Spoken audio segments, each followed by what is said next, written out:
je vous lis le deuxième texte et vous allez bien sûr comprendre, je pense assez rapidement, pourquoi ce deuxième texte peut être mis en rapport avec Psyché. Donc c'est un extrait d'un conte de Perrault qui s'appelle La Belle au bois dormant, que vous connaissez tous, je pense, au moins par le dessin animé de Walt Disney, mais n'oubliez pas que Walt Disney s'inspire très souvent de contes littéraires qui ont existé bien avant lui, au XVIIIe siècle, au XVIIe siècle ou même encore avant. Donc La Belle au bois dormant, ce n'est pas une œuvre créée par Walt Disney, du moins l'histoire, c'est une œuvre qui est inspirée de la littérature. Et après, Walt Disney en a fait un dessin animé. Des dessins animés d'ailleurs qui sont magnifiques, ça je ne dis pas le contraire, mais ce n'est pas lui qui a inventé l'histoire, attention. Donc je commence. Au bout de 15 ou 16 ans, il arriva que la jeune princesse, montant de chambre en chambre, alla jusqu'au haut d'un donjon. Alors, juste avant de reprendre, je vais reprendre la lecture, vous vous souvenez que, nous l'avons vu dans le premier extrait, il y a eu la naissance d'une princesse qui est très belle, les fées ont été invitées à son baptême, mais une fée n'a pas pu être invitée parce qu'il n'y avait pas assez d'assiettes pour tout le monde. Et cette fée s'est vengée en disant qu'à 15 ou 16 ans, la jeune fille se piquerait avec un fuseau, c'est-à-dire ce qui sert à faire la laine, et qu'elle mourrait. Une des autres fées qui était présente a essayé de modifier le sort pour que ce soit moins dramatique et a dit que oui, elle se piquerait, mais que simplement elle tomberait dans un profond sommeil, mais elle ne mourrait pas. Au bout de 15 ou 16 ans, il arriva que la jeune princesse, montant de chambre en chambre, alla jusqu'au haut d'un donjon où une bonne vieille était seule à filer sa quenouille. Donc filer sa quenouille, ça veut dire fabriquer de la laine.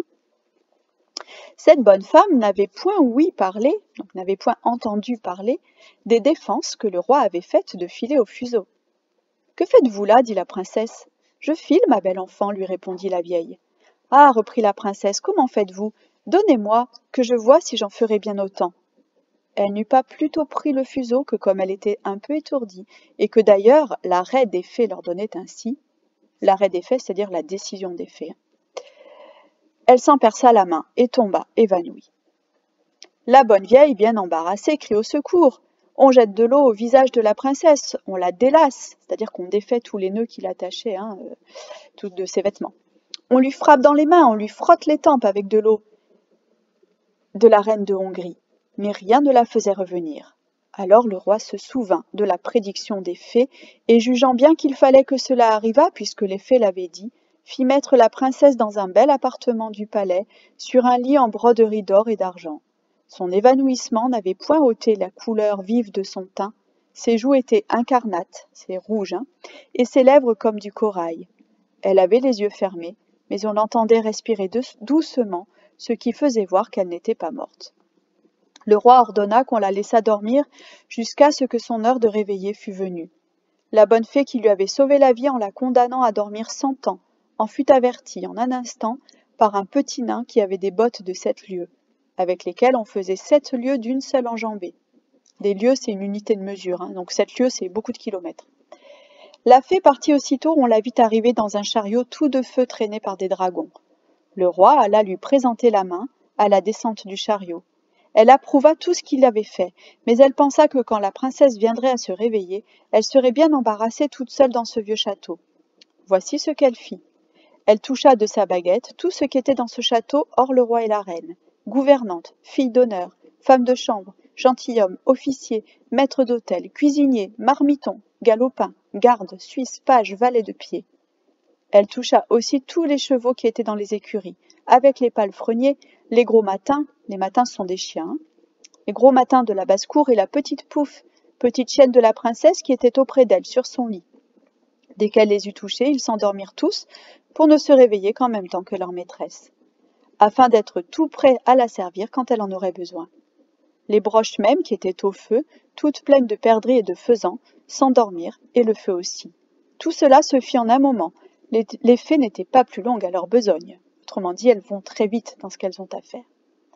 Alors le roi et la reine, après avoir embrassé leur cher enfant sans qu'elle s'éveillât, sortirent du château et furent publier des défenses à qui que ce soit d'en approcher. il poussa en un quart d'heure tout autour du parc une si grande quantité de grands arbres, de ronces et d'épines entrelacés, que bête ni homme n'y aurait pu passer. Donc personne n'aurait pu franchir ces grandes quantités d'arbres, de ronces et d'épines. En sorte qu'on ne voyait plus que le haut des tours du château. On ne douta point que la fée n'eût encore fait là un tour, afin que la princesse, pendant qu'elle dormirait, n'eût rien à craindre des curieux. Au bout de 100 ans, le fils du roi qui régnait alors, et qui était d'une autre famille que la princesse endormie, étant allé à la chasse de ce côté-là, demanda ce que c'était que des tours qu'il voyait au-dessus d'un grand bois fort épais. Les uns disaient que c'était un vieux château où il revenait des esprits, les autres que tous les sorciers de la contrée y faisaient leur sabbat. La plus commune opinion était qu'un ogre y demeurait et que là il emportait tous les enfants qu'il pouvait attraper pour les pouvoir manger à son aise. Le sabbat, ce sont les réunions de sorcières. Voilà, j'espère que vous avez bien tout compris. De toute façon, nous reprendrons ça ensemble. À bientôt.